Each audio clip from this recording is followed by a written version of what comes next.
एक समय की बात है। एक गांव में रामू नाम का एक गरीब किसान रहता था। उसके पास खेती करने के लिए मात्र एक छोटा सा खेत था। वह दिन रात मेहनत करता, पर उसे अपनी इच्छा के अनुसार परिणाम नहीं मिलता और लोगों की तरह रामू के मन में भी इच्छा थी वह एक अच्छा और समृद्ध व्यक्ति बने। रामू ने बचपन से ही गरीबी देखी थी, किंतु अभी भी वह गरीब मात्र था। एक दिन रामू को अपने किसी काम के लिए पास वाले शहर में जाना पड़ता है। शहर रामू के घर से कुछ दूरी पर था। जब रामू शहर में अपना काम खत्म कर वापस आ रहा होता है तो देखता है एक व्यक्ति साइकिल पर दूध के बर्तन लटकाए दूध बेच रहा था। रामू देखता है कि कुछ ही समय में दूध वाले का सारा दूध खत्म हो जाता है। यह देख रामू बड़े आश्चर्य में था। तब रामू दूध वाले के पास जाता है तथा कहता है, भैया तुम्हारा दूध तो कुछ ही पल में सारा का सारा बिक गया। क्या तुम रोज ही ऐसे ही दूध बेचते हो? तब दूध वाला कहता है, यह सारा का सारा दूध चंद ही मिनटों में बिक जाता है। मेरे पास बहुत सी गाय हैं, पर इसके बावजूद मैं हर किसी को दूध उपलब्ध नहीं करवा पाता हूं।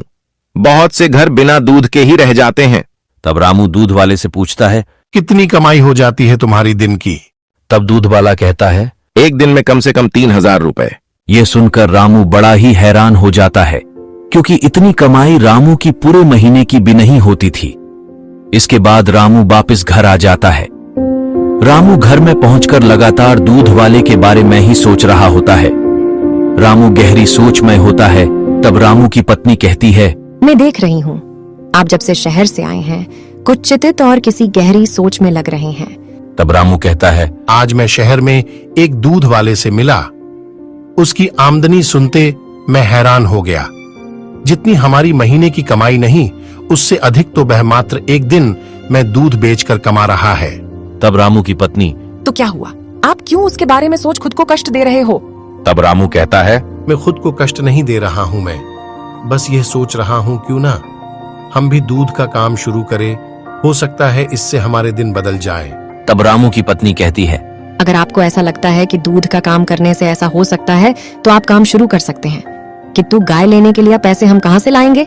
दोनों इसके बारे में सोच रहे होते हैं। तब रामू कहता है, हमने जो बचत की है वह तो पूरी नहीं होगी, किंतु अगर हम थोड़ी और मेहनत कर और पैसे जमा कर ले तो अवश्य ही एक गाय खरीद सकते हैं। इसके बाद रामू खेत में काम करने के साथ साथ छोटे मोटे और भी काम साथ में करने लगा, जैसे किसी का बोझा ढोना आदि। साथ ही रामू की पत्नी भी अब दूसरों के घर में काम करने लगी।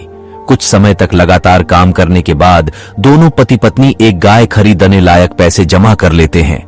तब दोनों पास के गांव में जाकर वहां से एक गाय खरीद लाते हैं। दोनों पति पत्नी उस गाय के खाने पीने का अच्छे से ख्याल रखते हैं। कुछ समय बाद रामू गांव में दूध बेचने लगता है। रामू एक ईमानदार इंसान था, इसलिए उसने कभी भी दूध में कोई मिलावट नहीं की थी। रामू ने जो दूध बेचा था वो लोगों को बहुत पसंद आया। अब रामू को कुछ पैसे बचने लगे। धीरे धीरे रामू और पैसे बचाकर एक और गाय खरीदने की सोच रहा था।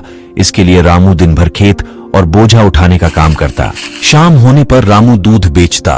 रामू की पत्नी दिन भर गाय की अच्छे से सेवा करती। रामू कड़ी मेहनत के कारण कुछ समय में उसने एक और गाय खरीदने जितने पैसे कमा लिए। अब रामू एक और गाय ले आता है। रामू पर काम का बोझ अब काफी बढ़ गया था। वह शाम को दूध बेचता, दिन को खेत और लोगों के छोटे मोटे काम करता, लेकिन इसके बावजूद उसने रुकने का नाम नहीं लिया। रामू की खास बात थी कि इतनी मेहनत करने के बाद भी उसने कभी दूध में मिलावट नहीं की थी। वह मेहनत और ईमानदारी से अपने काम में लगा रहा। धीरे धीरे रामू का काम और बढ़ने लगा। उसके पास गाय की संख्या बढ़ने लगी। अब उसने खेत में ही गाय के लिए बसेरा बना लिया था। वह पूरा दिन उनकी सेवा करता और शाम को दूध बेचता। 2-3 सालों में अब रामू का नाम दूध बेचने वालों में सबसे ऊपर था। वह शहर में भी दूध बेचता था। उसके दूध की बिक्री एकदम से हो जाती थी। रामू अब अपने पास कुछ काम करने वाले रख लेता है जो इन गाय की देखभाल करते हैं। रामू भी अब एक समृद्ध व्यक्ति बन जाता है। दोस्तों, रामू की सफलता का कारण उसकी काम के प्रति इच्छा और कठिन परिश्रम तथा अपने ऊपर भरोसा रखना था, जिसके कारण उसने मनचाही मंजिल पा ली।